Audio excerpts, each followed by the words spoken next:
My name is Rochelle Gregg, and today I will be presenting my human factors job analysis on the role of FBI special agent. The FBI special agents serve a uniquely demanding role in American law enforcement. Unlike patrol officers, agents are investigators first. They build complex cases over months or years while also executing high-risk field operations. Human factors psychology is the perfect lens for analyzing this job because it focuses on how the designs of tasks, tools, and environments either support or degrades human performance.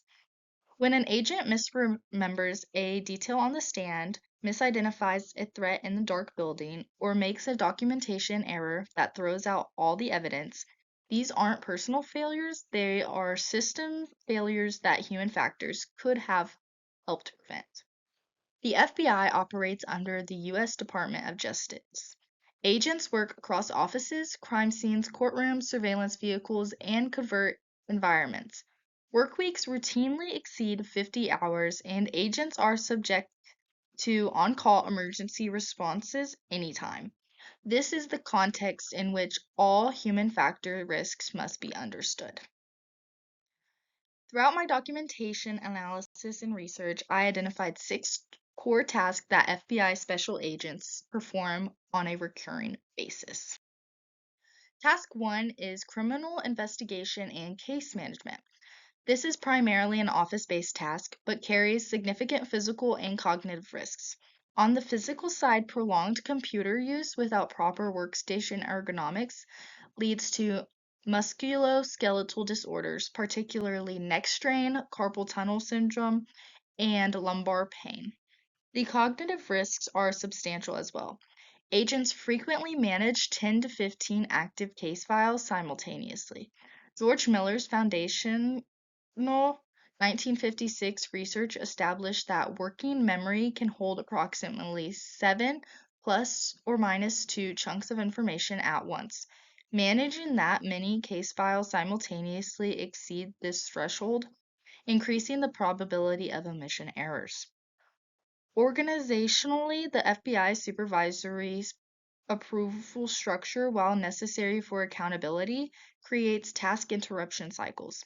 Each interruption degrades what cognitive psychologists call prospective memory. This is our ability to remember and complete future actions. Task 2 is surveillance operations, and this is a classic vigilance task. Vigilance research going back to Norman Mackworth in 1948 has shown that human performance on sustained monitoring tasks degrades significantly within 20 to 30 minutes. That means the longer the surveillance runs, the more likely they are to miss an important clue. The physical demands are also notable. Sitting stationary in a cramped surveillance vehicle for 6 to 12 hours creates spinal compression, poor circulation, and hip flexor tightening. These all can lead to performance degradation. Task 3, we can see that it is interviewing, and that is one of the most complex tasks. They have to not only monitor verbal content, nonverbal cues, and also maintain legal obligations, but also make sure to keep the conversation going. This is a little bit hard and overwhelming on attentional capacity. Our biggest cognitive risk here is confirmation bias.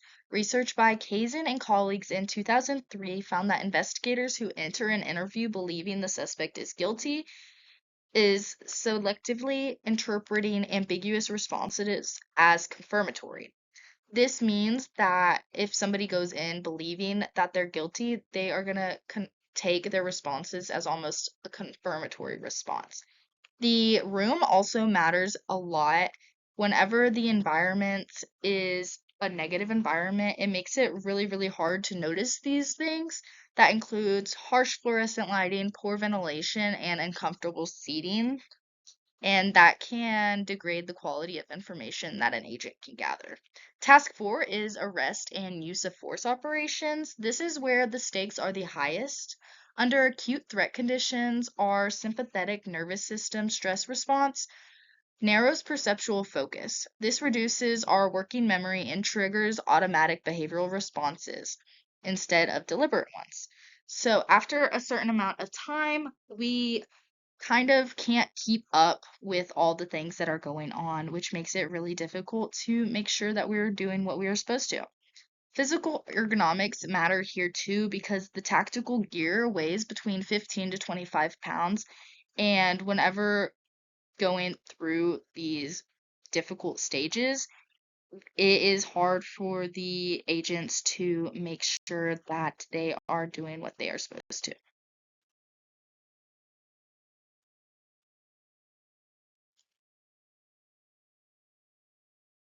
Evidence processing has become a very important part of our FBI job.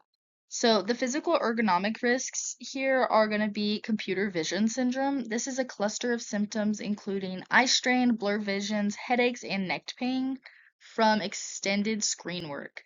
The American Optometric Association identifies improper viewing distance, screen glare, and excessive brightness as the primary culprits for these.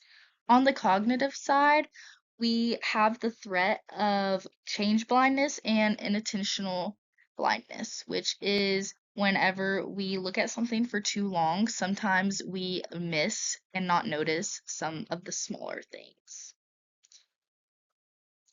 Next is going to be courtroom testimony and report writing. This is very important because not only do you have to make sure that you are making sure you get all of the information right, you also have to deal with cross-examination, and this can be a challenge when under stress for the FBI agents. So, a couple of things that we can do that will help fix this is going to be embedded structure checklists.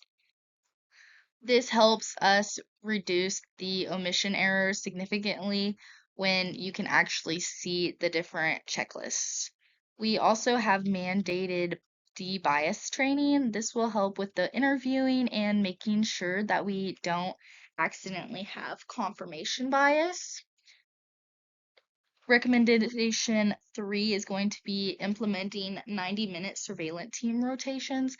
This will help them not get too bored of what they're doing, and it's going to keep their attention and their baseline at a good baseline for them to be able to really pay attention.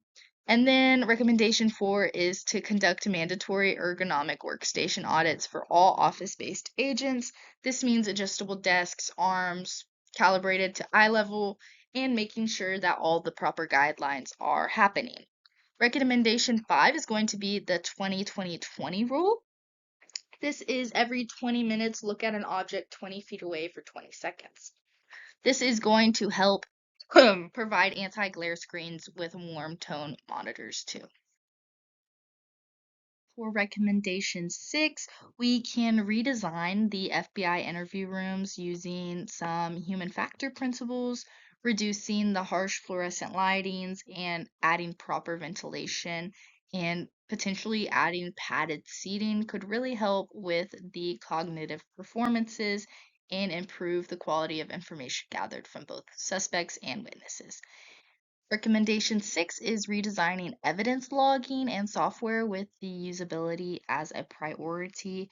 The current systems can be complex and error prone, so this is some key improvements we can make to make sure that we are able to improve the usability. Recommendation 8 is going to be transitioning to modular plate carrier systems for tactical operation gears.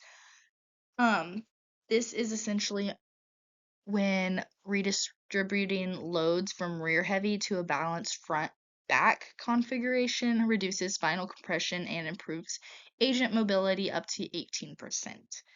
Recommendation 9 is going to be establishing a formal critical incidents debriefing protocol.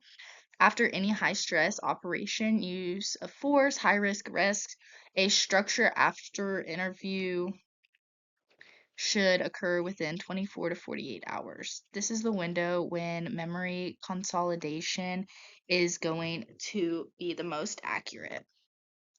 And then task number Recommendation number 10 is going to be implementing quarterly workload monitoring using the NASA Task Load Index.